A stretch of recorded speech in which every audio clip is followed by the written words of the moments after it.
Hello everybody and welcome to Friday night's talk on Aurora hunting, chasing the Northern Lights with Dr. Martin Kitching and Dan Pye from Battlesteads and Kielder Observatories. This is the second to last event in our Dark Sky Festival for Northumberland. Two more after this, and I'll tell you all about those at the end of the stream. As ever, if you've watched any of our previous streams, you will know that I'm just about to dive in and give you a 3 or 4 slide introduction into the festival and what it's all about. And again, bear with me while I do the old share screen thing so I can get that started.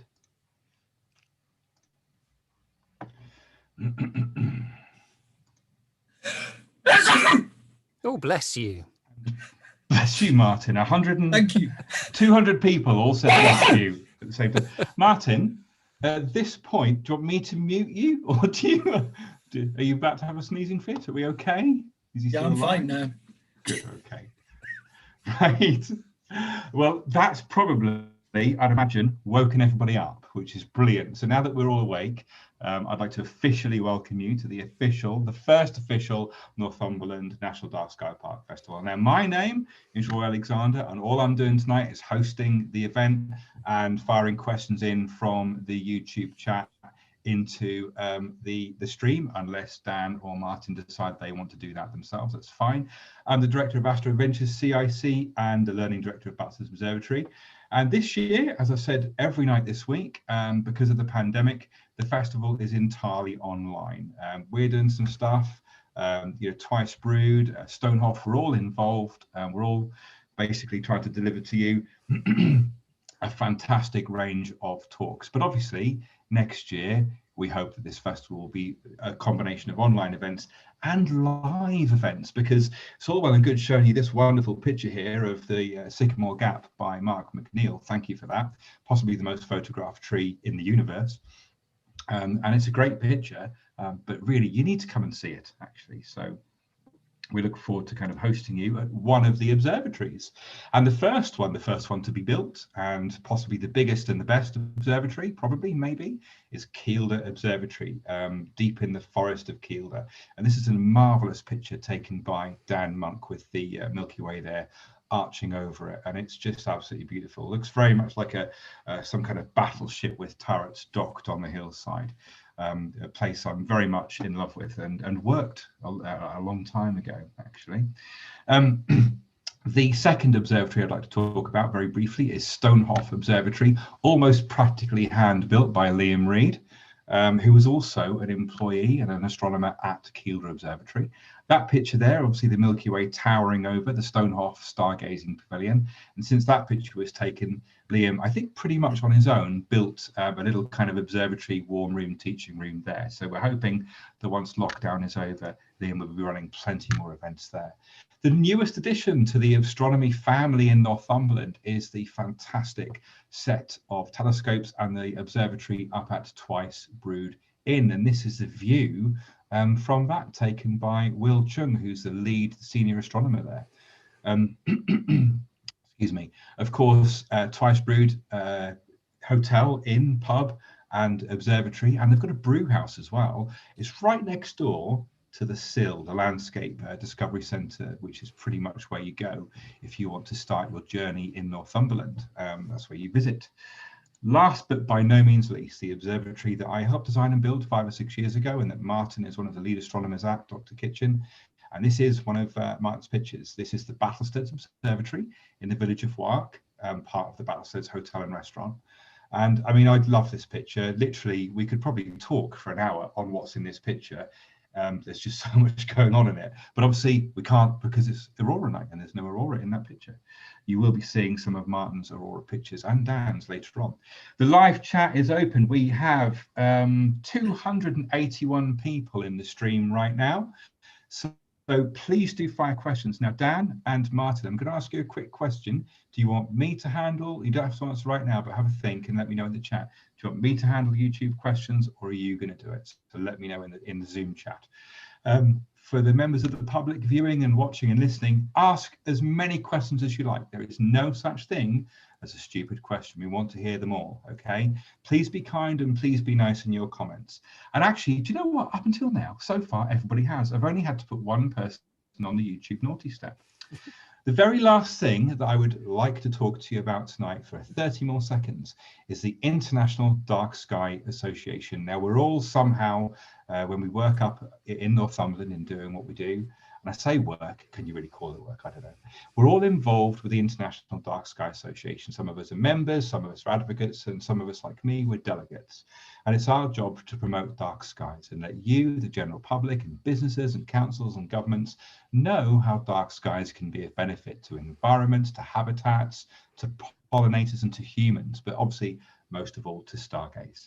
And if you want to get involved with the International Dark Sky Association, you can join as a member, or you can just go on their page and have a look at where the various dark sky parks are around the world. So I wholeheartedly encourage you to do that. And that's my 3 or 4 minutes over and done with. I'm just going to stop sharing that screen and close that one down. And then once I've done that properly and I'm happy with that, I'm going to hand over, and I don't actually know whether it's Dan or Martin talking first. So I'm just going to say, welcome to Aurora Hunting with Dan and Martin. Thank you, Roy. Right, it is me talking first. Dan, would you like to introduce yourself? Yeah, I can do, yeah. So my name is Dan Pye. I'm the Director for Astronomy and Science Communication at the Kielder Observatory. And I love talking about the aurora. It's one of my favorite subjects to talk about. It's one of my favorite things to see.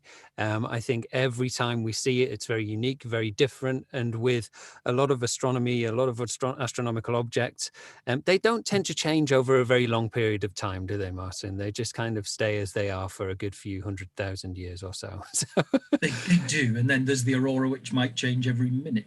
Yeah, exactly. So it's a really nice thing that that's great for us to of course observe, particularly from Northumberland and further north as well. And we're going to find out all about it. And Martin's going to talk to you about all of it in much greater detail. I'm just going to sit quiet for most of it and just enjoy the talk. To be honest, Martin, is that all right? Till we get to talk about the sun. Oh, I'll drag you in when we get to the sun. Good. Thanks, Dan. Yeah, as Roy said in his introduction, I'm Martin Kitching. I'm one of the lead astronomers at the Battlesteads Observatory. And as luck would have it, most of my last 5 years, with the exception of about the last 10 months, Friday night, I would be up at the observatory running our Aurora hunting sessions. Like Dan, I love talking about the aurora. I love going out and looking for the aurora. I love photographing the aurora, and I love how excited people get about it and how interested people are in what it is and how it happens and why most of the time you can't see it with your naked eye. But we'll come on to that. And we'll also cover things like where to go and look for it. And I will give you my top tip for where not to look for it in the northeast as well when we get to that part of the talk. So the idea of this talk is that it will give you an introduction to the Northern Lights, talk a little bit about the folklore associated with them, give you an understanding of what causes them, suggest some places to go and when, and give you a toolkit of knowledge to predict when they're likely to be visible, recommend best apps and social media groups and websites to give you the best information that you can get. Nothing is 100% foolproof. Some things are better than others, though. So the aurora have been observed by humans for tens of thousands of years. It's a natural phenomenon. There's nothing that man is doing that makes the aurora more or less likely, other than increased light pollution making it less likely that you would be able to see it with your naked eye. And they occur around both of the Earth's magnetic poles at the same time, Aurora Borealis in the north and Aurora Australis in the south.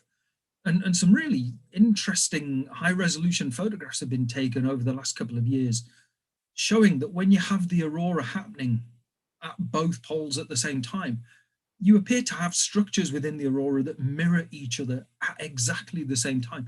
It's a fascinating thing that happens to the Earth. But most of the folklore around the aurora come from the northern hemisphere. And the very good reason for that is there's hardly anyone in the southern hemisphere living anywhere near the pole. In the northern hemisphere, people live right up into the Arctic Circle. It's a phenomenon that will have been witnessed and is now embedded in many northern cultures. In the south, there are very few people close enough to the pole to see it with any sort of regularity.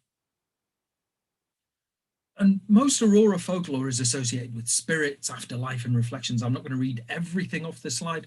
I'll just talk a little bit, let you read the slide yourself if you like. But things like the Old Norse thought they were the Valkyries' spears, armors, and helmets. North American Eskimos thought they were lighting the way for newly departed souls.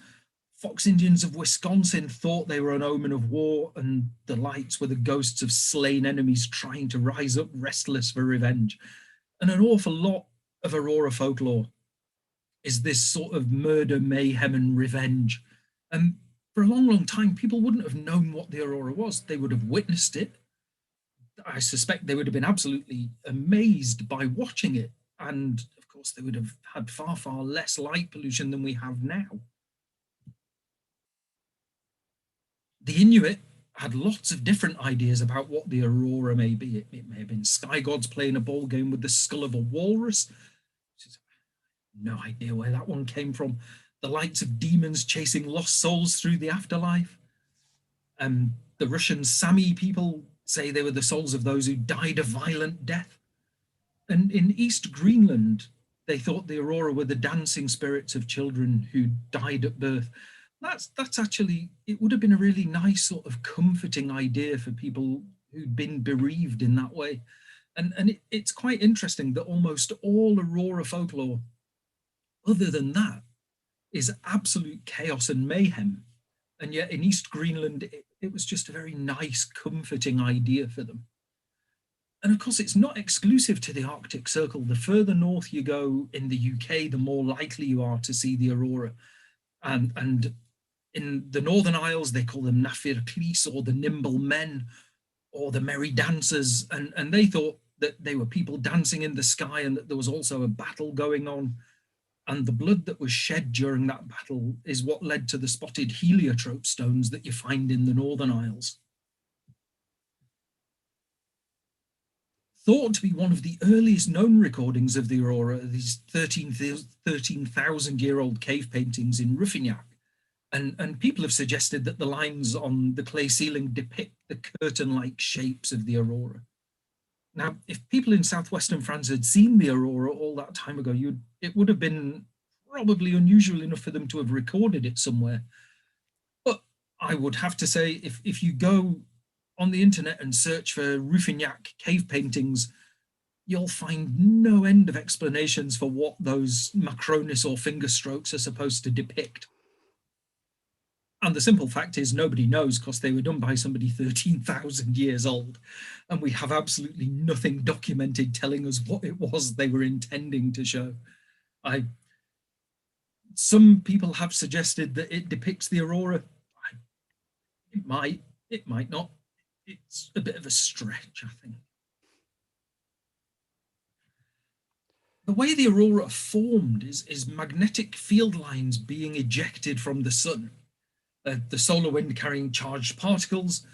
It collides with the Earth's magnetic field at the poles, and these particles hit the oxygen and nitrogen in the Earth's atmosphere and cause them to glow. And we've got onto a little section about the sun now, so we'll let Dan say a little bit about that when we get on to the next slide. The aurora starts at the sun with sunspots, which are outbursts, and coronal holes, which are more of a steady stream of solar wind heading towards the Earth. On this graphic here, you can see the extraordinary size of sunspots. This one's almost the size of Jupiter. And Jupiter's huge compared to the Earth. So these areas on the surface of the sun, and I'll let Dan explain what these darker areas are and what's happening there when we go on to the next slide.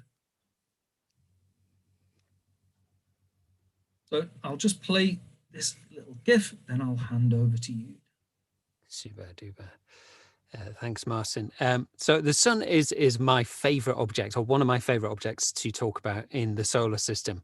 And I think it's probably the most crucial as well. Of course, all of the planets wouldn't be there if it wasn't for this big, gigantic ball of plasma in the center of our solar system. And this drives the aurora. This is the birthing point of the aurora. And the reason why that's taking place is because of all of the stuff that's happening deep inside our sun. So let's just talk about some of the facts that surround our sun. Now, usually when we're at the observatory, we'll go by everybody one by one, and we'll get a sun fact, and then we'll get a beautiful picture of what our sun looks like and the already existing knowledge. Of course, we can't do that on YouTube. That would be really awkward and it would take a while. So instead, I'm just going to give you them right now. So the first one that people always talk about is that it is incredibly hot. And yes, the sun is very warm. We don't really get to experience it much in northeast England, but for the rest of the world, when we get further south, then of course, yeah, we do get to feel some of that warmth. It's really far away from us, and we're still able to feel that heat. And that's because that surface temperature, the region that we can see, a region that we call the chromosphere, is about 5,500 degrees. So pretty toasty at that level. But it's by no means the hottest part of our sun. In fact, if we get deep inside the core, the temperature starts to exceed maybe up to about 15 million degrees Celsius when we get right deep into the core of our sun. And that's because of the amount of energy that's being created down there. There's a process taking place called hydrogen fusion, and it's an incredible process. It doesn't like to happen, though. When hydrogen fusion's taking place, it's taking place in the form of nuclei. So just the very bare bones of an atom that you can get. No electron, just that little proton whizzing around the place doing its thing. Now, when you get lots of those together and the temperature starts to increase and energy starts to increase, we end up with these things whizzing around all over the place until the point whereby they may eventually collide with one another. And when they collide with one another, they sometimes stick together. Now, they don't want to stick together because they're like, it's almost, if you imagine sticking two south ends of a bar magnet together, they're going to start to repel each other. So when they stick together, a whole process starts to take place, which we call hydrogen fusion. Now, this is happening at a phenomenal rate deep inside our sun. In fact, it turns about 600 million tons of hydrogen into about 596 million tons of helium every single second. So if you imagine every second that goes by, we're turning 600 million tons of hydrogen into 596 million tons of helium. But notice when we do that, what we've done is we've taken a bigger number of hydrogen and turned it into a smaller number of helium. So what's happened to that 4 million tons of mass that's just disappeared? Well, of course, it can't just disappear. Instead, what's happened here is it's become energy. And the energy output of our sun is probably my favorite fact. My colleague Dan Monk always gives you this fact in Mars bars. I can never remember the Mars bars fact, so we're not going to do that one. But it essentially takes about 3.8 times 10 to the 26 joules of energy is produced during that process. Now, that is a humongous number. To put that into some context, if you imagine if we took a really long extension cable and we plugged it into the sun and we thought, let's gather some energy from our sun, and we switched on the plug for 1 second and then switched it back off again. After 1 second, we'd have raised enough energy, if we could store it, to run our planet for more than 1 million years. Now that, I think, is just unbelievable, to think that every second our sun is producing 1 million years worth of Earth consumable energy. It is an absolute phenomenal entity. And it occupies quite a bit of all of the stuff that you find in the solar system. It's about 99.86% of all of the stuff that's in the solar system. All the mass in the solar system, 99.86% of that is in the sun. And just think about how much mass that is. It's just a phenomenal rate. And even though it's losing 4 million tons of that mass every single second, it's going to continue to do that for another 4.5 billion years. So all of that stuff taking place inside our sun, and all of these ingredients are being churned around and moving around. And as they do that, they build up this humongous electromagnetic field, which is what was causing our holes in that previous slide that we just saw there before. Martin, do you go on to talk about this in any greater detail, or do you want me to talk about how they're formed? You can talk about that, Dan. Yeah, sure. So our magnetic field inside the sun is generated as a result of all of these ingredients moving around, and it creates this really complex web of magnetic field around our sun. And what we see to happen at this point is we see that sometimes over a period of time, that magnetic field starts to become even more complex. And the reason for that is our sun's moving at different speeds at different points across its surface. So towards the north and the south, it's moving relatively slow, but then across that central region, it's moving much quicker. And over a period of time, the magnetic field starts to coil itself up like a spring. And as it's getting more and more tight, even tight, became like that guy off of Austin Powers for a second there. So it becomes even more tight. And as it does that, that energy wants to escape. And so it develops kinks in the magnetic field.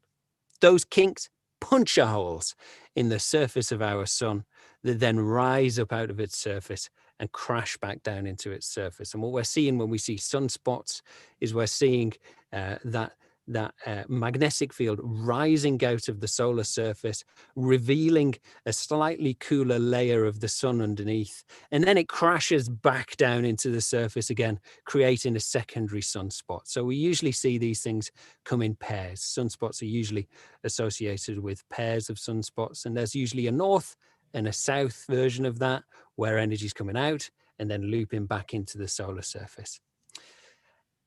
Anything else that you want me to go on to there? Some coronal mass ejections, I'm sure you're going to talk about at some point next. We'll go on to coronal mass ejections next. Sure, I'll let you do that. Solar maximum and minimum is a fairly important thing. So when we have periods of fairly low activity on the surface of the sun, where we don't have a lot of solar flares, we don't have a lot of sunspots, and that's what we call solar minimum. But during those times, these coronal holes are much more common and persistent.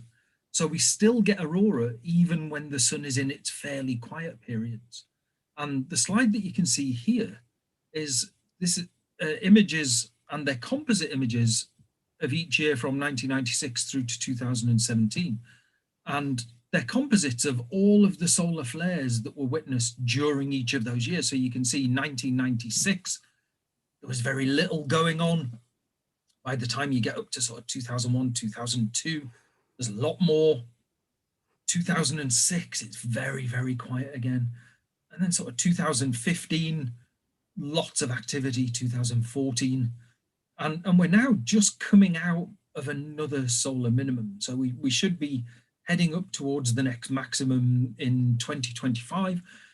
Possibly, there's actually an international panel on solar maxima prediction who a couple of years ago suggested that because we were getting fewer sunspots each time round, we were possibly heading towards a long period of solar minimum. It says that it's every 11 years. It's every 11 years, but it can be give or take 4, which is an extraordinary margin of error on a cycle that's only 11 years long to start with. And these are the last 3 solar cycles, so cycles 22, 23, 24, and you can see there that the number of sunspots has fallen each time. So in cycle 22, peaking in the early 90s, we were up at around 200 sunspots. In cycle 23, in the early part of this millennium, about 170. Cycle 24, which we've come out of, we've now dropped and we're about to go into cycle 25, to round about 100. So the number of sunspots was falling, and it was predicted that we might get a long solar minimum, something similar to the Maunder minimum, which happened in the early 1700s. I've had a complete brain fade here. And then they had a period of about 40 years with hardly any sunspots at all. And that's an extraordinary quiet period for the sun. It's now thought that cycle 25 is going to be very similar to cycle 24, and the number of sunspots that we're predicted to get is round about the same. It must be an extraordinary thing being a sunspot predicting scientist. Look at the complexity of what goes on in the sun just from day to day. And the two things that give rise to the aurora, we have these coronal mass ejections, and they come from sunspots, which are very often associated with solar flares. Some of them will be very, very powerful and may create aurora that we can see. There are more of them around solar maximum, very few around solar minimum. And they're not always Earth directed. They can be thrown off from the sun in any direction. So on the left there, we have a full halo coronal mass ejection. So the photograph you're looking at here is from NASA's camera SOHO. And if you want to find images from SOHO, remember to include NASA in your Google search, or you'll get something very, very different. And what you've got in the middle of the screen there, the darker area, well, the little white circle, that's the sun. And then around it, you've got this darker area where the light has been blocked out. And what they actually have on this camera is basically just a little disc that, because they don't want the sun itself, what they're looking at is the sun's atmosphere, or the near sun atmosphere. They just put a little disc in front of the lens. It's a sort of very elegant, low-tech solution on some very, very high-tech equipment. So a full halo CME, you can see that coronal mass ejection is going off in every direction from the sun. And it might be pointing towards the Earth when it happens. It might be pointing away. If it's pointing away, we'll see the photographs of a spectacular coronal mass ejection and get absolutely nothing because everything is going in the wrong direction. Partial halo CMEs are not directly at us or directly away from us, but off to the side. And again, it might just catch us a glancing blow when that happens. We also have coronal hole systems, which tend to be more common and persistent around solar minimum. And the solar wind is much faster from these holes and carries a lot more energy. And as Dan was saying, the sun rotates, it actually rotates it at different paces depending on where it is on the sun. It's so huge. And then coronal holes can change size or disappear, but sometimes they do persist for months. And if we get a really good aurora storm that comes from a coronal hole system, people will start looking at what the weather's going to be doing a month from then, and what the moon is going to be doing. Are we going to have moonlight interfering with it? Because quite often the coronal hole will reappear as it rotates around the sun, and it'll do the same to us again sometimes. There have been some really notable auroral events recorded. The Carrington event in 1859, Richard Carrington was an astronomer who'd invented his own special telescope for observing the sun. And he watched a solar flare that persisted for more than 5 minutes. And then a couple of days later, huge auroral storm as far south as Honolulu, the Gulf of Mexico. It was seen in Cuba, in Queensland. And incredibly, Carrington was the first person to ever say, these two things have to be linked. Prior to that, there was actually almost a huge backlash against anybody who suggested material was able to leave the sun and cross space and reach the Earth. People were just incredibly reluctant to believe that that would happen. Probably the last time we had a really serious solar storm and something very close to a Carrington event was in March of 1989. And again, the aurora was seen much, much further from the poles than it would be typically, and it caused overheating of components in power stations. It's probably one reason to not pray that you get to see a Carrington event in your lifetime. because a lot of investment is coming from governments at the moment, working out how to make satellites very, very safe when they know that there's a coronal mass ejection or a very powerful solar wind stream incoming, because they don't want the satellites to be affected by that. Sleep easy, folks, but think about this. If those satellites were taken out, your computers and your smartphones would stop working. You'd have to start writing postcards to your friends again. Although the post office completely computerized systems now, so they probably wouldn't be able to deliver them. How do you predict when the aurora is going to happen? The first thing I'll say here is it is not a precise science. It's a long, long way from being a precise science. But there are some sources of information and data that are much more useful than others. This slide I really love. This presentation, the original version of it was created by Laura, who's one of our assistant astronomers at the Battlesteads, who will often be found on a Friday evening assisting me in aurora hunting events. And she put the slideshow together. We added some more slides to it. We changed a few photographs. The worst possible source of information about when the aurora will be visible is the mass media. Almost beyond any shadow of a doubt, do not get your information about when to go and look at the sky from the Daily Mirror. Other newspapers are available and are as equally useless when it comes to this. What you want to do is look out for space weather events, so Earth-directed coronal mass ejections or coronal hole streams, and 2 to 4 days after that, the enhanced solar wind will arrive at the Earth. This is one of the problems with trying to make satellites safe when there's an incoming coronal mass ejection, is you never know exactly when it's going to hit. Keep an eye on whichever app you're using, whichever social media sites you're using, and I'll cover both of them shortly. There are sites that use real-time data. There's something called the Stack Plot, which is a whole series of magnetometers in Scandinavia that you can get data from.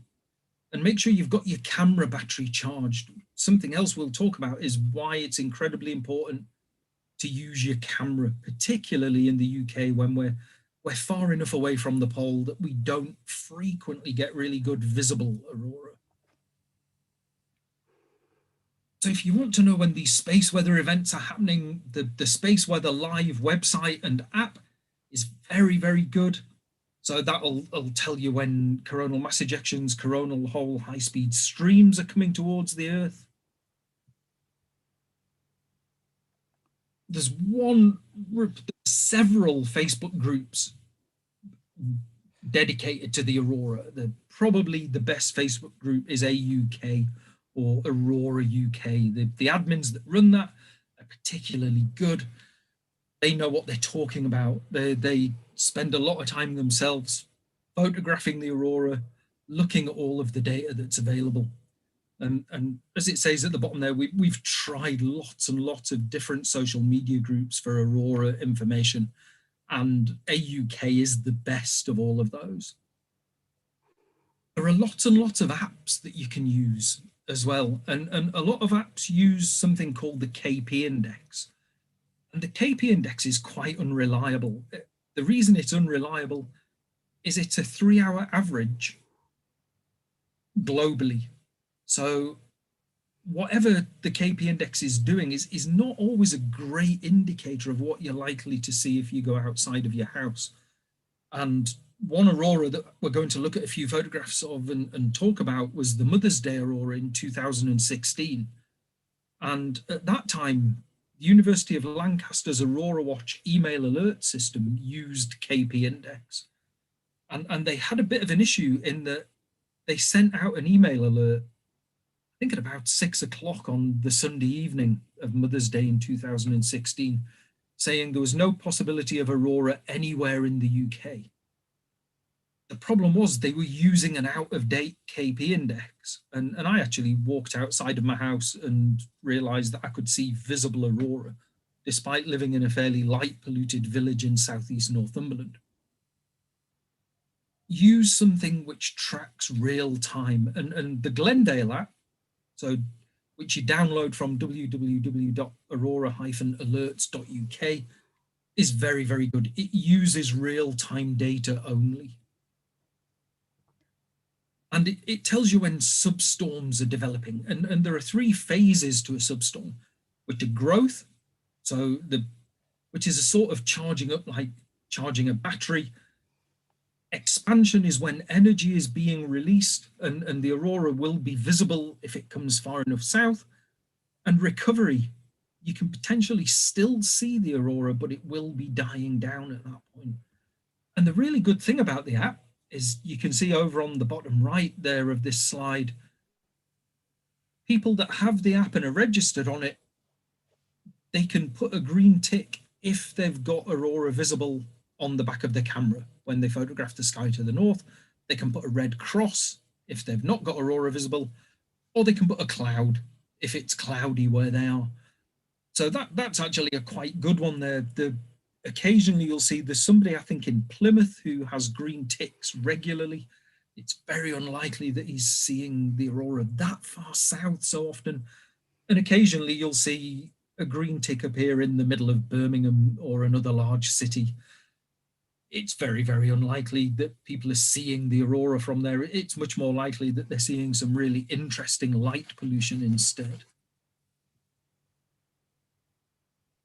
The statistics to look out for on things like space weather and the Glendale app, the BZ or interplanetary magnetic field, you want this to be negative for prolonged periods of time.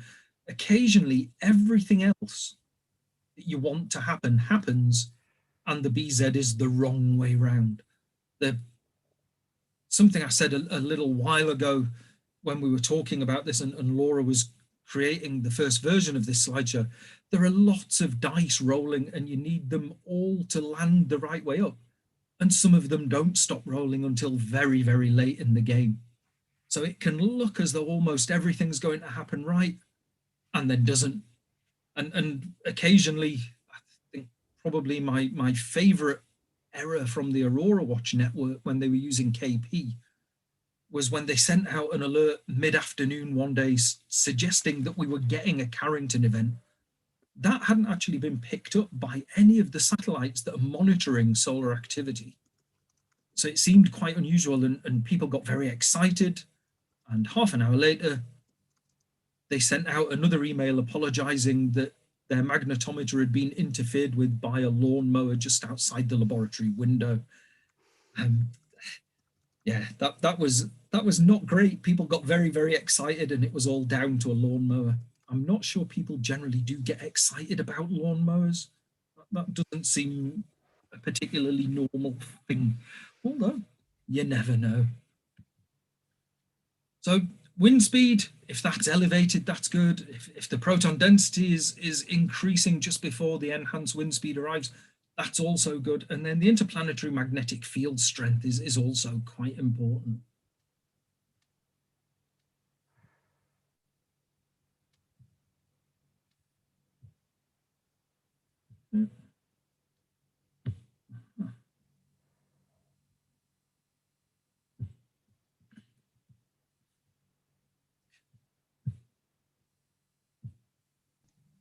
For a minute there, I thought my screen had frozen. That's the absolute nightmare of doing an online presentation. I actually had that happen the other night when me and Dan Monk were doing the nightscape photography sessions. I had the slideshow and I was advancing the slides and my screen just died completely. So this thing is the stack plot. This is what the Glendale app is actually using for a lot of its data. And it's data from magnetometers, mainly in Scandinavia. And I don't know if you can see the names of them all. They all have 3-letter codes down the side, which is the name of the location of the magnetometer. The one that I'm pointing my cursor at there, if you can see that, is AND, which is Andenes. If there's a substantial drop in the stack plot on the magnetometer from Andenes, we have a chance of seeing and photographing aurora in the northern part of the UK. That's the one to watch for. Anything from Andenes or further south, we have a chance of seeing or photographing something. What does it actually look like? Don't want that to happen.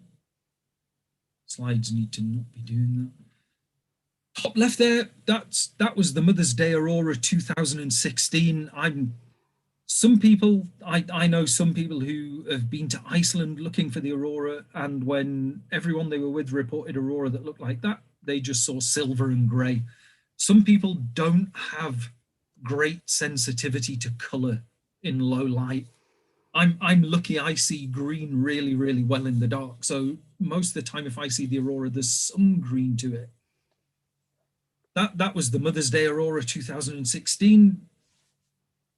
You really want there to not be any sort of moon. You can see quite faint Aurora towards the horizon as long as you've not got moonlight interfering.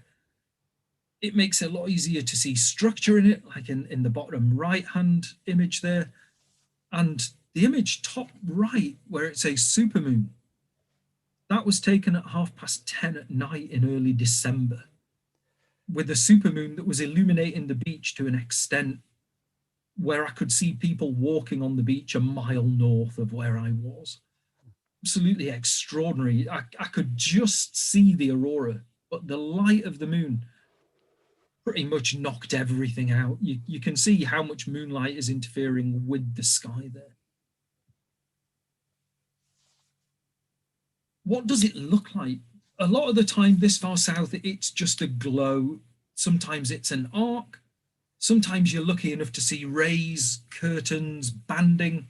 So again, bottom right there is the Mother's Day Aurora in 2016, which had some incredible structure eventually. It started off just as a fairly faint arc, which got brighter and brighter and eventually just burst into life, and you had lots of visible structure.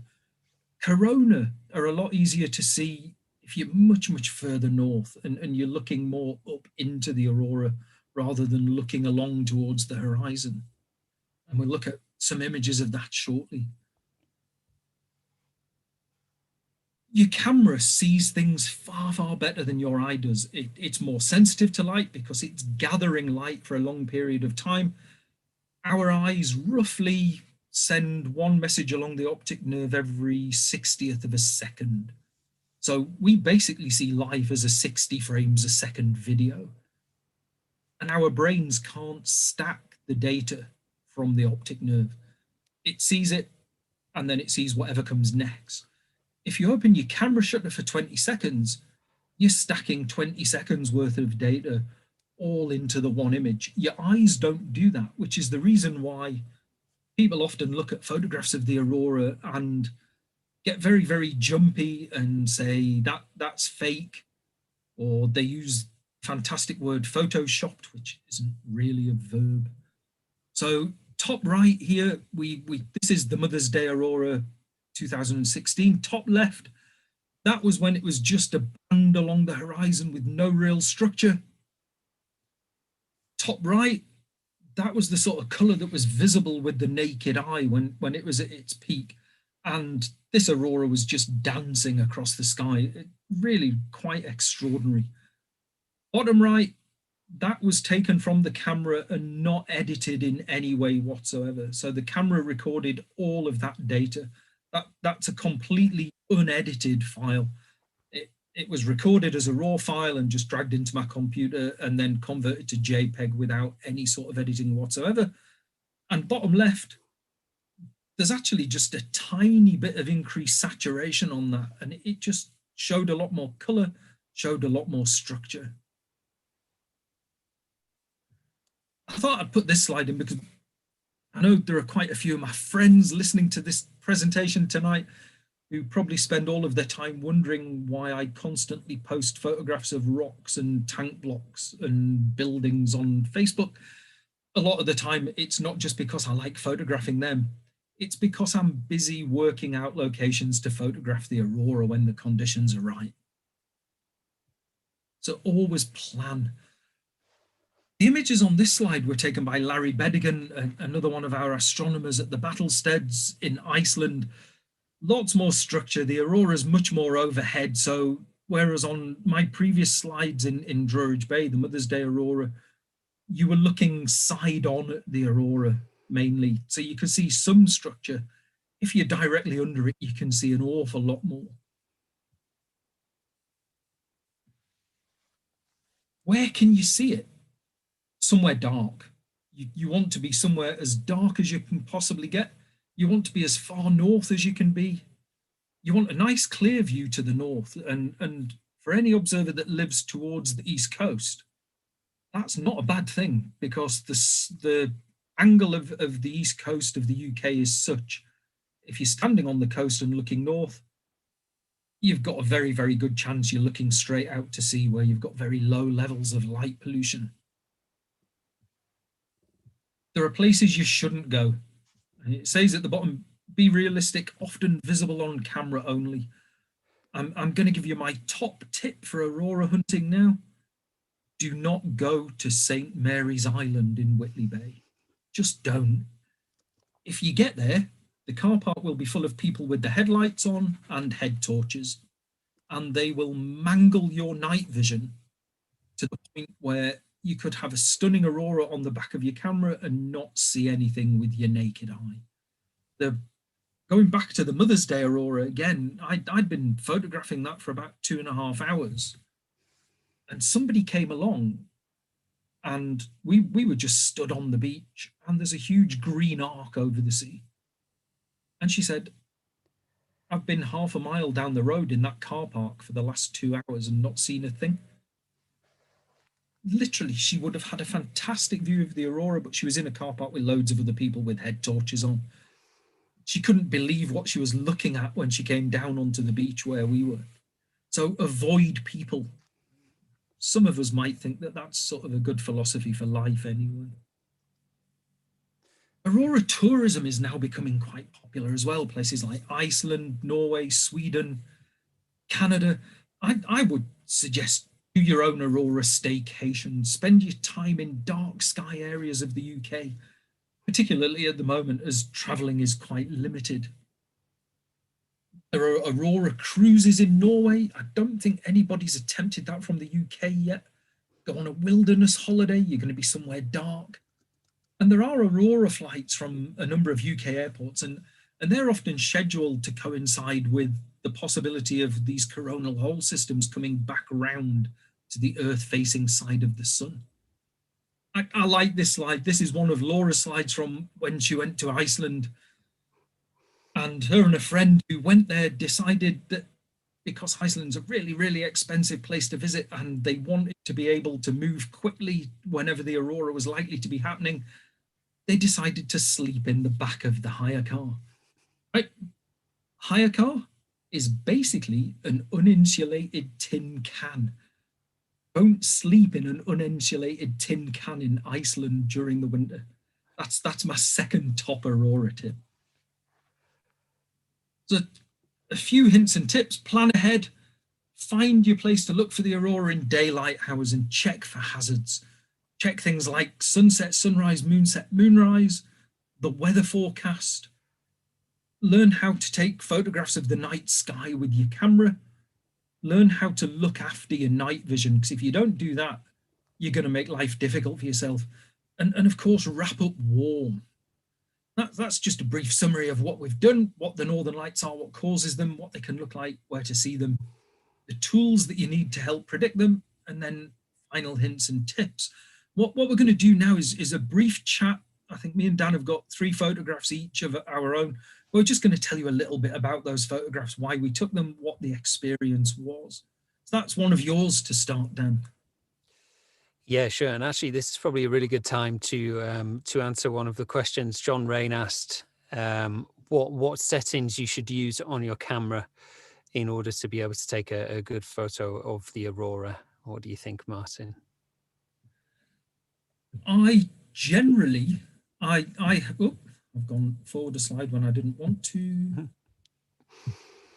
I have settings which are basically the settings that work for my camera and lens for nightscape photography. So I've done that using the 500 rule or 400 rule or 300 rule or whatever you want to call it, to find out what's my minimum or my maximum exposure time without star trailing. I shoot at an aperture which avoids bad aberration on the stars, and I use the ISO setting, which gets just before the point where it's unacceptably noisy. So typically, if I'm using a 24mm lens, I would be shooting at f3.2, 20 seconds, and ISO 3200. And that's always my base exposure for starting with on the night sky, whether it's Aurora, the Milky Way, shooting stars. Occasionally you'll get really bright Aurora and you can just knock that right down. At the Mother's Day Aurora, I came down to 5 seconds eventually. It was that bright that on 20 seconds, it was overexposing on the camera. Awesome. Great. I'll tell you about this picture then. This one was, the interesting thing is with the auroras, and you mentioned this just before there, Martin, is that, yeah, people don't see that great colour coming through on some occasions. For me, that's a constant issue because I'm colourblind. So the aurora to me is always a very difficult thing to spot, even when we're taking photographs of it on the back of the camera.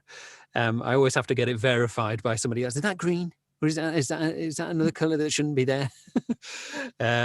So this one was taken on a very, very cold night when we were, I think it was, in fact, really bad snow up at the observatory. And so we'd relocated an event to the Kielder Castle. And I took this image, and the reason why I like this one is because you can see some of the reds, so I'm told, very lightly coming through just on the top of the image, and that very dull, subtle bar of green underneath it down there as well, and a little bit of Milky Way coming through. And that was this was actually, I think, the last time that I saw the aurora with my naked eye, and I think it was a back end of 2019. Of course, 2020 was a bit of a stay at home for everybody anyway, so I didn't really get to do much hunting for it. Although I did go out a couple of times last year, and nothing surfaced.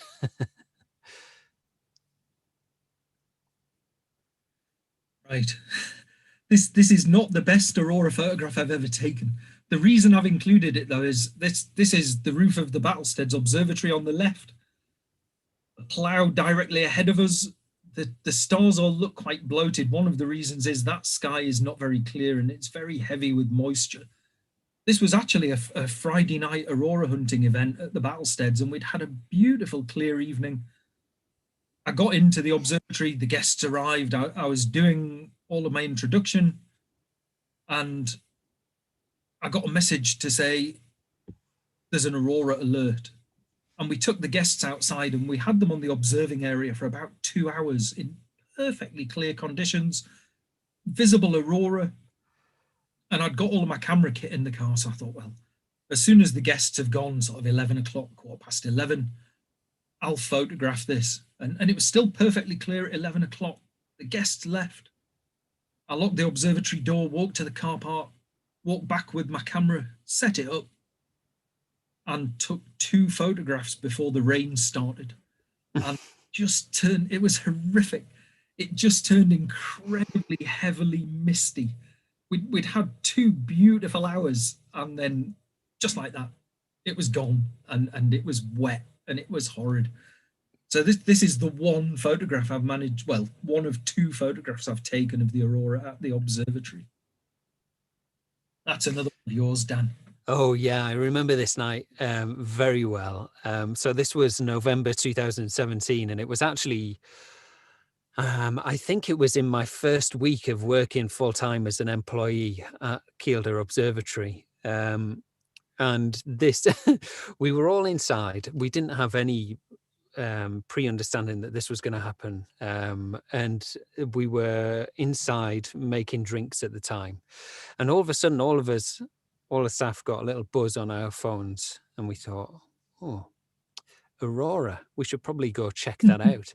And we swung the door open, and there it was in all its beauty, these pillars rising from the horizon. So we got everybody outside, and I ran and grabbed my camera. I think actually Will Chung was there at the time as well as a guest.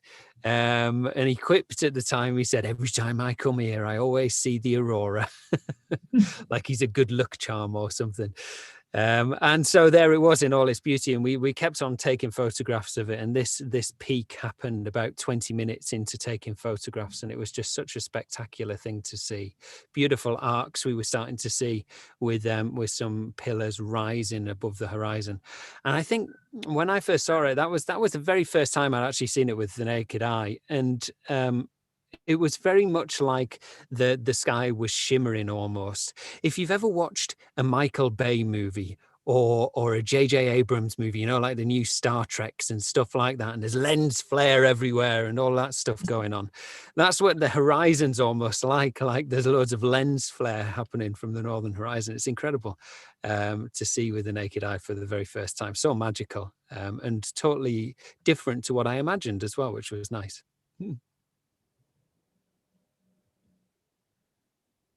Right, this is the next one of mine. But this is another horrible, misty, murky night. This was actually the day after the Mother's Day Aurora in 2016. And a lot of people missed the Mother's Day Aurora because they were relying on alerts that use the KP index. And I decided I was going to head north the following day. And I'm actually stood on the Holy Island Causeway there, looking north. So some of that light there is light pollution from Berwick. One of my friends had said, if you're going out tonight to look for the Aurora again, can I come with you? And we went up and we could just see it as a very faint arc. So if you get a really, really good Aurora and you miss it the night it happens, go out and look the next night. Get your camera out. The substorm might be in a very long, slow recovery and there's still some activity visible. Yes, that was that night. That very night. That's the image that you just saw just before there. I sent you this just to demonstrate, I guess, what it looks like raw on the back of the camera. That's how it looks. But with the naked eye, it was, to me, it was black and white, and it was very, very subtle compared to this, but very, very distinct. You could see that there was definite pillars rising from the horizon, just the colors from a 15-second exposure that we can see there on f1.8. And probably about ISO 800, I would imagine, or 1600. One of those two would be my favorite, I think. Beautiful when you see it on the back of your camera. So exciting. You get really giddy. Look at this. Incredibly. Yeah, but it's also a rule that you probably shouldn't do that, because then you're going to start to miss things that might happen. Yes. Yeah, in our astrophotography session the other night, we talked about chimping. Yeah, chimping. Yeah, don't do it. Bad idea. Always a bad idea. And this final photograph, as horrible as it looks, and there's loads of light pollution, there's actually street lights and people's security lights down the backs here. The tree here is illuminated by a street light that's just in front of my house. This is the Mother's Day Aurora taken from my patio without using a tripod and basically just leaning against the wall next to my patio door, pointing my camera north, opening the shutter, because the reason I got to see that, I might have relied on an app using KP index. But that winter I was working with a journalist who was writing a travel guide, and she desperately wanted a photograph of Holy Island at night. And that particular day, the tide times were right. The forecast was for no cloud. It was new moon. Everything was perfect. And I'd just finished eating and went out into the back garden to see whether or not it really was clear, and realized that there was a visible aurora on the northern horizon. So I grabbed my camera, pointed it north, checked on the back, saw that there was aurora, and I put my wine down, grabbed my wife, grabbed my car keys, grabbed my camera, grabbed my tripod, and ran like I've never run before. And that's the reason I managed to get those Mother's Day shots, because I'd actually gone out to look at the sky knowing it was clear. And that is our final slide. Oh. Do we have any questions from the YouTube chat? Or Well, I was just about, like they did the other night. I was just about to type one in actually, and as I was doing that, one of my screens died, and I thought, oh my God, I've just destroyed this live stream. But I don't think I have. I think people are still with us. But yeah, if you've got no more pictures or slides, if you want to kill that share screen there, Martin, so we're all there. No, I haven't killed the live stream. It's still going. The live stream is still going. Oh my God. It's funny when you're on the YouTube studio and you're replying and talking to people, sometimes little kind of dialogue boxes come up and then suddenly you're bashing into those. So Julie W, I thought for a minute that was Julie Wynn, who is actually, Julie Wynn is another kind of a big name in Aurora hunting. I think she's fantastic, knows a lot of stuff, takes some great pictures. So, but this is Julie W has asked, during a pulsating aurora event, in the recovery phase of a strong substorm, we heard static sound like crackling. What are your thoughts about aurora being audible, given the different way light and sound travel? Tar. I've never heard it myself. I know that people say they can hear it.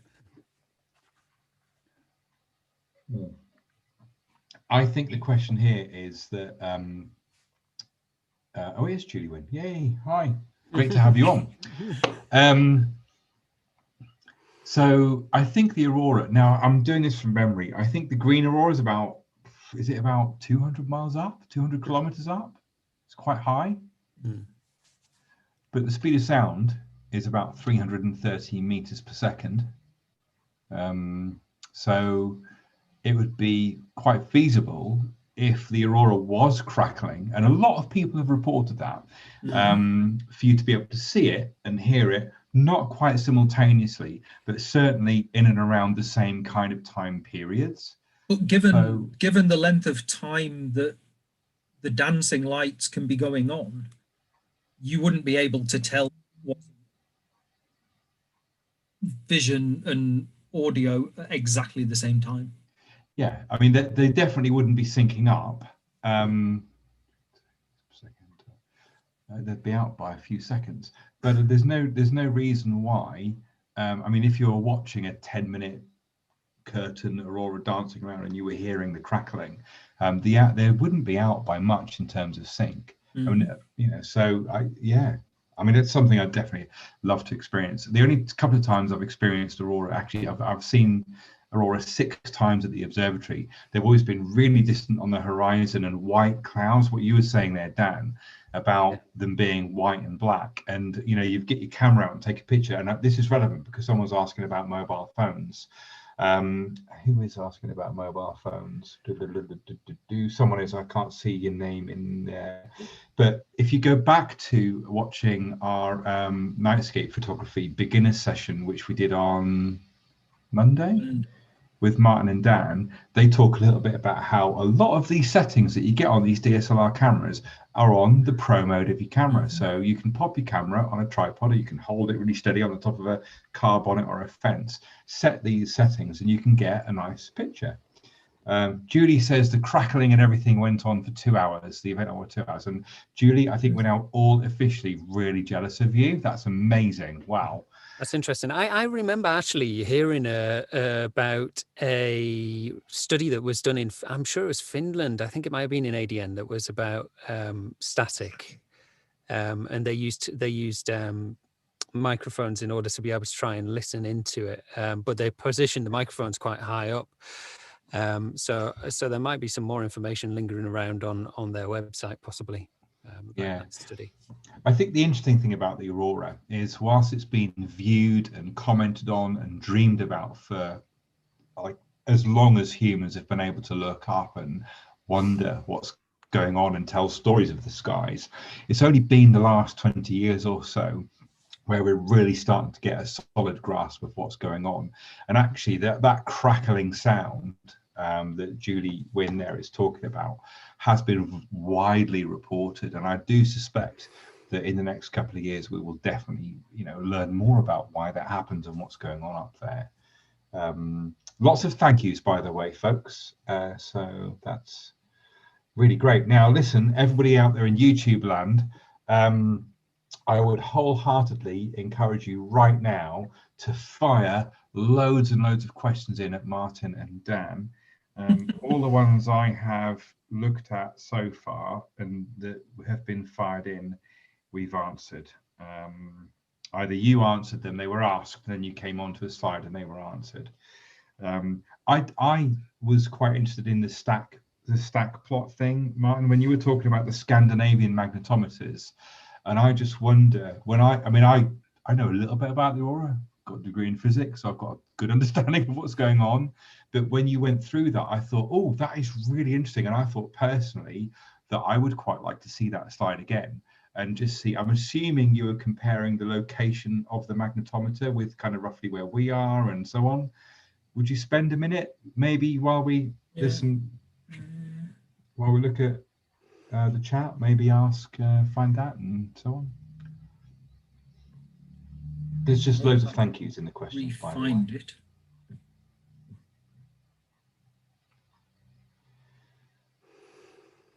Can I just, while we're waiting for Martin to dig this out, I would just like to say that we do hope and plan to talk a lot more about Aurora, and we just touched very kind of briefly there on Larry's experiences in Iceland with a couple of pictures, and Larry has kind of extensive experience with not just photography generally and nighttime photography, but trips to Iceland. So we do plan to talk a lot more with Larry in the future. So if you are interested in that, then you do need to subscribe to the channel and maybe click on the bell to get notifications. And then in a couple of weeks or so, when Larry and I have worked something out, and perhaps we can invite our friends at Kielder or our friends at the other observatories, Twice Brood and Stonehop, just going to join in with that. That's fine. Talk really quickly while you're doing it. No. Right, there we are. So, yeah, so if you look, the one that's sort of the important one in Northern UK is Andenes, which is this one here. You see my cursor? Yeah, I can see that. That's great. So that's Andenes. And unfortunately, the UK is actually cut off the map there. But I can see Norfolk there. You can. So we have a couple of questions based on this, Martin, and just generally about apps and things. So maybe you can answer this one, Martin, and maybe Dan, you could throw in what your favorite apps are as well, just to remind people. Sure. So I can see from that, I'm looking at that, and I've got my physics head on here, and I love that. I've never really understood that before myself. So I'm really grateful that you've included this. You can actually almost see how the impact of the geomagnetic energy has hit a particular kind of part of the Earth and is really kind of focused in that area, and then dies out the more north and the more south that you get. And the first little dip, and then later on it picks up more northerly. Is there one place, one website where a person can go to see this? The Glendale app. The Glendale app. So that answers a question. Pretty much everything you could possibly want on it. Yeah. So that's great then. So the Glendale app, and you need to look for something called stack plots. Yeah, if you load the Glendale app, there are lots and lots of different sections. Yeah. Each different section it'll give you whatever the real-time data is, but you can also click to get an explanation of what the data is and how to do it. So you can either just use the app, you can look at the pictures of where people have got green ticks and red crosses, or you can go further into the data yourself. And once you get into each section of data, you can either just use that data as it is, or you can go even deeper and look into exactly how to use it and why. Yeah, I mean, I've got to agree with Martin there that the Glendale app is really good for that. But then also there's other apps. We don't want to seem to be favouring one app. There are other apps, and it is really up to you, the viewers, to try and download and look at all these different apps. There's also a great website called spaceweather.com that has extensive information on it, and a lovely summary page and a daily front page with an image that changes. That's spaceweather.com. But we do love the Glendale app. So there are some questions coming in, and which one of you knows more about aurora colors and electron excitation and de-excitation and photon energies and the colors thereof? Because that's what the questions are on about. These questions come from, we have a homeschool account. Erin, who I'm assuming is a child within that homeschool, would like to know how many different colors you can see in the aurora. Diana says she's seen aurora pictures where there's green, orange and pink all at the same time. How come? And then finally, what's the physics behind that? Oh, I like the way that you phrase that question. What's the physics behind that? What's the physics? I like the fact. 3 questions all in one. Right. So I'll take the first one. You two are both physicists. So the first one, how many colors can you see? Green is generally the easiest color to see. It's the color that our eyes tend to be more sensitive to in low light. So if you've got green, and green often is the dominant color anyway. I've seen pink and pinky red. There are other colors as well. Blue is occasionally recorded. I've never seen blue aurora. I would love to. But yeah, generally, and certainly this far south, if you're going to see visible color, that color is going to be green. You might occasionally get pink above it.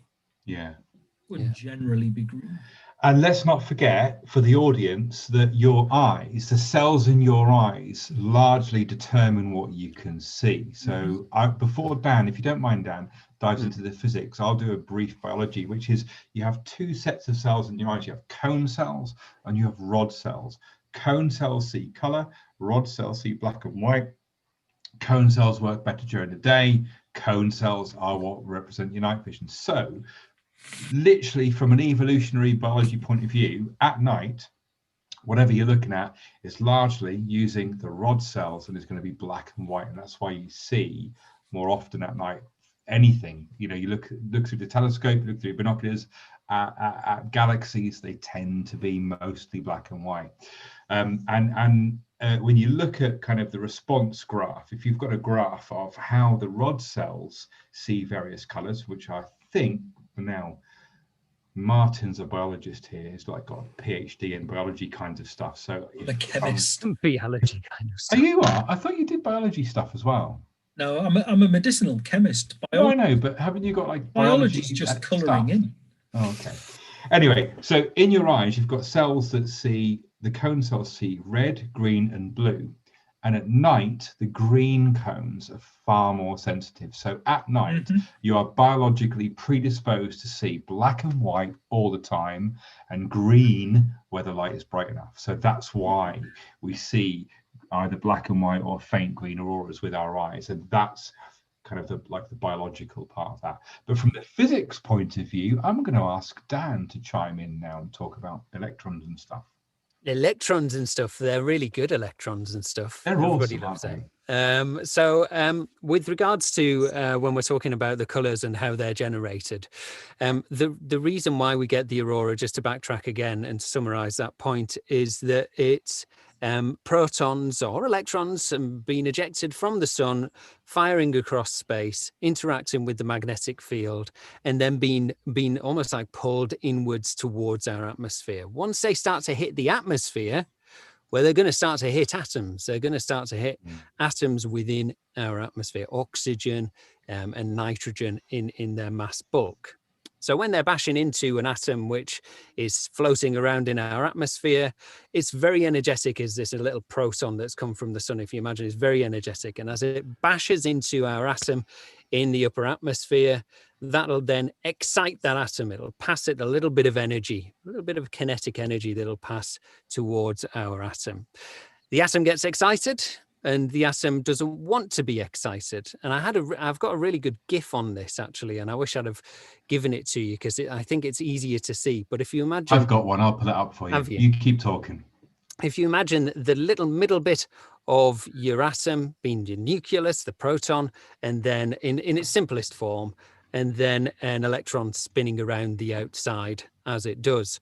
What happens when that proton hits the atom is when it passes the energy across to it, that little electron jumps up to its next available space. They like to occupy these things that we call shells around our protons.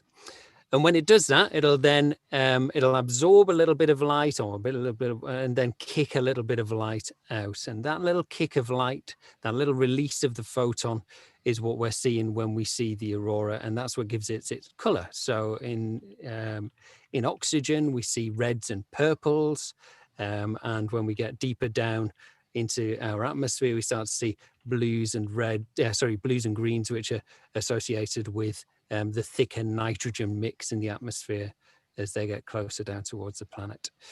I think that's it in a nutshell. Do you think, Roy? Anything? Yeah, it is.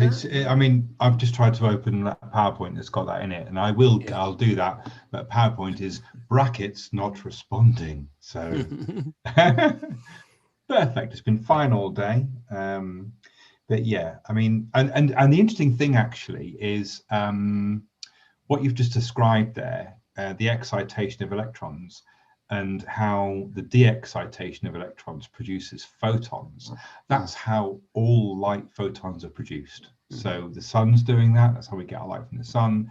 When you see objects, that's what's happening. When you stand in front of the mirror, the light from you bounces into the mirror, and all of that light is absorbed by those electrons and they love that energy goes into those electrons. They love it. It's like giving children sugar. They bounce up, they jump up, and they go woohoo, but they can't stay there for long. So the electrons kind of flop back down again, and they give that energy straight back out. And that's your reflection, those photons coming back out. And my PowerPoint has loaded up, and I have that GIF ready to do now. So I've just got it ready on my computer as well. Maybe were you accessing the OneDrive? No, I've got it on my own. Oh, I was going to show you that might be why we kind of had the issue, both trying to access the same thing. But here we go. And actually, I've got another little slide about the colors, which if it's okay with you two, I'll share as well. So I'll share both of these. So two lovely little GIFs there. One a bit more kind of bigger and lovely than the other. But, in this is basically, you've got to imagine the atmosphere. And like Dan was saying, and all of you can probably remember from school, the atmosphere is the air that you breathe is mostly nitrogen. It's like 80% more or less nitrogen, and the other 20% is oxygen. So all of that energy from the sun is just plowing into the atmosphere, and it's smashing into all the oxygen and all the nitrogen. And I mean, these electrons that are whizzing around the atoms, they're loving that. They jump up and they go, woohoo, energy. And they love it, but they can't stay up there for long in those orbits. So after a little while, they get tired and they drop back down to where they should be, but they have to get rid of that energy. They can't keep that energy. They have to get rid of it. So the energy flies out from the atom as a photon. And when that electron drops from one orbit to another, or a higher orbit to this orbit here, when it drops, the distance that it drops is perfectly correlated to a color, you see. So if I can just click the next slide, and the way that works is this. So the green color comes from oxygen in the lower atmosphere. The electrons get excited, and actually the atoms are bumping into each other as well. And when they bump into each other, that causes the electrons to lose energy a bit more quickly than they otherwise would. And that happens in a way that produces green light. Higher up in the atmosphere, where there's not really much going on, I mean, we're talking a couple of atoms per cubic meter, those excited electrons around those atoms have time to really kind of poodle about and do whatever they want to do. And then, but when they de-excite, when those electrons then drop back down within those atoms, they then give out a red color. And the blue and the purple comes from nitrogen in a very similar way. The other colors that you see, the yellows, the pinks, all the other colors are either because those colors are over, the auroral colors are overlaying each other and mixing, or there's a combination of that plus what's going on with the biology of your eyes. But those are the only colors that can actually be produced by the gases in the atmosphere. I hope that makes sense. Do either of you two want to chip in on that? And that's good. I got the colors mixed up, but it's fine. I'm colorblind. Who cares? I know. No, it's fine. I mean, colors do get mixed up, and then you see all the yellows and all the other things as well. So that's really cool. Let me see any more questions. Thank you. Glendale is the best app. Oh, someone said, can we show the Glendale app on our screen because it's all kicking off right now in Aurora Land? Diane Russell.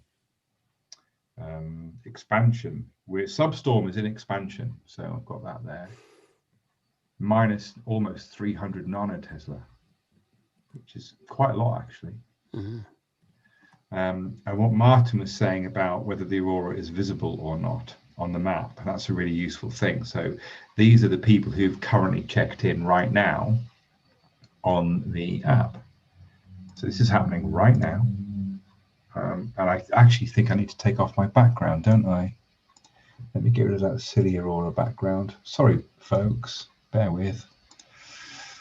Background, none. There we go. Now you can see my house where I live. Ah! So I shall do that again because that obviously didn't work. So I'll do that again. That's the app right now. Minus 280 nanotesla. Look, you can see. If I scroll down, there's the map. So there's lots of cloud going on right now, but luckily within all of that cloud, Andy Stables in Sky has been able to say that he can see the aurora. So that's awesome. And you think, really, Andy, have you? Can you? And if you scroll down a bit further, because Andy, I believe, is the person who kind of manages the app, you can then take a picture and upload the picture. Now that might not be, you can't quite see there what I can see, but that light band of cloud there has a slightly green tinge to it. So it is cloudy where Andy is. He's taking that picture, you can see there. But there is a green glow of the aurora behind that. It looks like it's captured a satellite as well in the top, perhaps. So the good thing about that aurora, as Martin says, is by and large, it's fantastically reliable. And at the minute, looking at that map, there's nobody reporting light pollution as aurora. So I think that answers all the questions we've had so far. Diane is now saying Andy Stables is reporting an arc. Right now, he can see an arc. So listen, folks, this is it. This is the thing. You can plan for the aurora. You can hope to see the aurora. You can. Someone did ask, actually, and I'm going to fire this question at you too. You sometimes can have a few days, maybe, or like Martin says, a bit longer of planning. But that app right here and now tells you what's going on. So anyway, here's a question for you both. And this was a question right asked at the very beginning. And I think, Martin, you touched upon it when you talked about coronal holes coming around the limb and knowing that if that coronal hole's there, then we might have a couple of weeks or a month or so before it faces us. But someone was asking, if a sunspot kind of kicks off, how long after that, when that energy is flying towards us, could it possibly create the aurora, please? 2 to 4. Well, it could start 2 to 4 days after the coronal mass ejection. Yeah. And either you or Dan, why is that? Because we see the sunspot, we see it go like that. Why does it take longer than? It's got why maybe 4 days? miles. Why not 2? Why 4 days? Why not 5? Why not 1? Long way in it. It is a long way. It depends entirely on the speed of stream that's heading towards us, or the CME that's heading towards us. It's got 93 million miles to cover. Yeah, and I mean the maximum speed. The maximum speed, I think, is something somewhere between. I think the average speeds are somewhere between 300 and 900 kilometers per second. Is it? Mm-hmm. Yeah. So that's obviously a lot slower than the speed of light, which is 300 million meters per second. Yeah, So it takes a lot longer. it does. Actually, you've just reminded me. So I've got this Aurora app called Aurora Alerts. And I'm just going to quickly show that because it has this on it, and I love this kind of information, and I also love it because I'm a bearer of simple mind, to quote Winnie the Pooh. So here, as you can see, folks, I've got 1, 2, 3, 4, 5 Aurora apps on there, and my favorite is this for this kind of information is Aurora Alerts. Glendale is there as well, and when you click on the Aurora Alerts one, you get this screen. Ooh. And what we're talking about here is that this is the speed of all of that energy flying from the sun. And look, it's actually 509 kilometers per second at the minute. That's pretty good. Well, look at that, folks. The BZ's heading towards south. Mm. Proton density. This is the number of protons per cubic meter or centimeter. Which one is it, do you think, folks? It's going to be centimeter or I millimeter. thought it was I think it's per cubic centimeter. And look, the good thing is you can click on, it actually gives you a description. So that's the number of protons per cubic centimeter. And anything above 10 is very dense. So that's good. This also tells you what the weather's like. So the weather, nah. Mm-hmm. Unless you can get above the cloud. Yeah. Oh, I love that you mentioned the Aurora flights. They sound like they're really good. Obviously not much of that happening at the minute, though.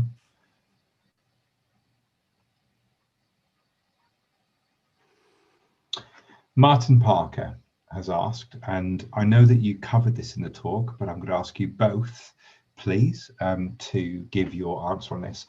Apart from the observatories, which we all know are amazing, where is the best place in Northumberland to view the Aurora? Where would you go if you know it's kicking off? Let's start with Martin. I only live 3 miles from the sea, so I would just head east, go onto a beach where I knew there wouldn't be people in cars. Okay, Dan? I think there's 2 places that I would go depending on where I was. I think if I was at home, I would probably drive to lay-by just off the A68 near Reedsmouth. There's a lay-by just there which has a lovely northern horizon that's quite low.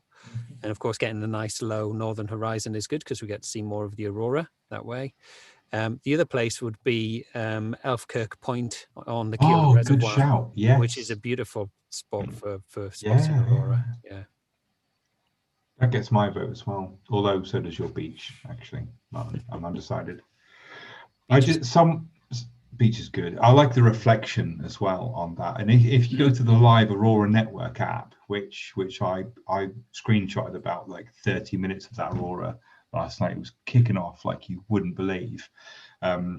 Their Norway camera, which is in somewhere called Lofton or Loftus, I don't even know, but it's kind of half on the coast, so you can see when the Aurora is kicking off, you can see it reflected in the water. And I imagine when you there talk about Elfkirk Place, I'd imagine you get the same effect off the Kielder Reservoir, or am I in the wrong place now? No, you could, yeah, probably. I don't think I've ever seen a shot with nice reflections from there, but you probably could get nice reflections from there. Yeah, but the key thing here, and someone did ask before, they asked if they could see the Aurora from a particular spot in the Lake District, and I looked at the map, and basically it's a part of the south of the coast of the Lake District, and my answer to that was, look, no, because directly north of you is the Lake District, and that's lots of really high mountains, and then there's Carlisle, so your view north there would be mountains and light pollution, and what you want is as flat as you can get and no light pollution. So that's your kind of general thing, isn't it? The general advice. We don't currently have any more questions. Listen, folks, it's 8:30. Wow. Dan and Mark have been talking for an hour and a half, and that kind of makes me feel that we're coming to a natural close towards this live stream. So if you have any more final questions, please, folks, you've got a couple of minutes to fire those in. And now that we've dealt with most of the questions, I'm going to shut up and leave the closing statements and comments to Martin and Dan. Right. I'll go first. And I just say a huge thank you to all of the observatories that have been involved in the Dark Sky Festival. Huge thank you to Roy in particular for all of his organisation, chivying people along to run events. Massive thank you to Dan for helping with this evening's presentation. And a huge thank you to Laura, who's one of our assistant astronomers at the Battlesteads. The presentation we've just done was very much originally created by Laura, and we then just, me and Laura worked on it and tweaked around the edges of it together. And so, and Larry for the photographs that he allowed us to use. And of course, all of you for listening. I usually spend Friday nights at the Battlesteads looking at people's faces in an observatory. And today I've been able to talk to however many of you are there. And the only faces I've been able to see are Dan and Roy. Poor you. There are worse ways to spend a Friday night. Yeah, and we're up to 1,000 views so far. A couple of hundred people at any one time, but 1,000 people. So this is the thing I was saying before. Don't worry, Dan, I haven't forgotten that you're going to say you're finishing bits and bobs. But this coronavirus thing's been awful, and we'd much rather have you, visit us where we are. But on where else and how else could we get this information out and get your passion, Martin, and your passion, Dan, out to 1,000 people? Dan, closing comments, please. Yeah, sure. So just I guess a thank you from me to Roy and Martin for your efforts this week. It's been awesome, and what you've done, and thanks for inviting me along as well. It's always nice to be involved. As I mentioned earlier this week, I haven't spoke about the Aurora for so long now. And I was a little bit concerned that I was starting to forget what it even was. So it was really nice to come and do these talks and the opportunity to come and talk about it and share with you some of my pictures and stuff as well. So thanks for tuning in. And it'll be great to see everybody's faces once this COVID thing has blown over.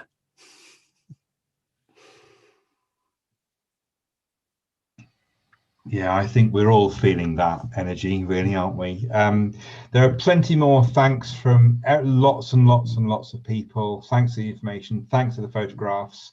Kielder and Battlesteads are fantastic places. From Richard, thank you. Don't forget there's other places to observe. There's Stonehoff, there's Twice Brood. Ange saying she's yet to visit any of us.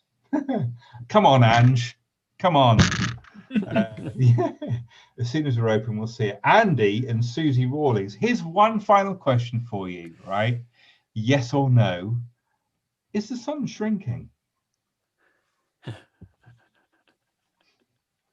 Not really, is it? No, it's not. No, I did mention in the chat that no, it's expanding.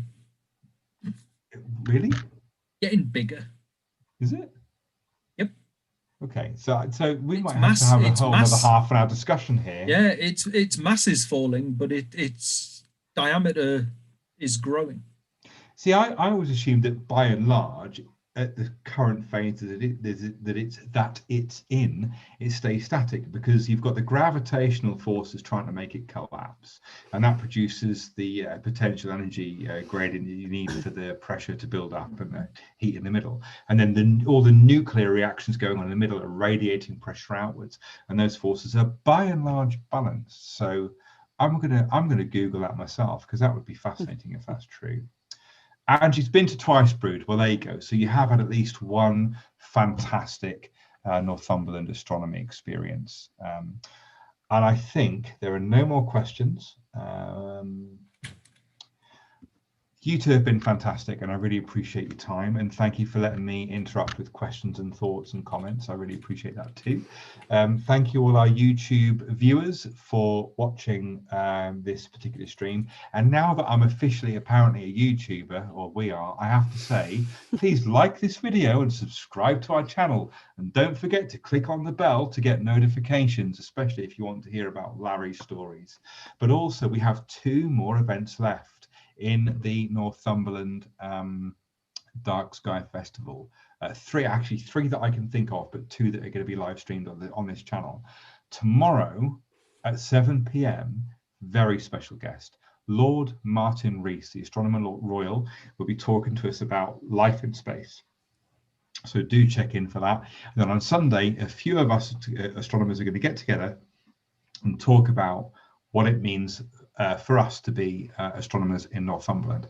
And I believe, I could be wrong, but I believe after that, weather permitting, Will Chung is going to try and live stream the moon through a telescope up at Twice Brood, and I believe that's on Facebook. So you'll have to Google Twice Brood stargazing to find out more about that. So we hope to see you. One last thing, Roy.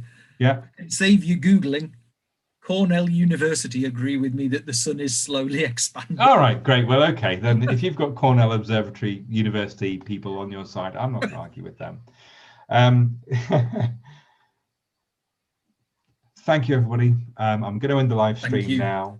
We are so grateful for all of you watching, and we hope to see you again soon.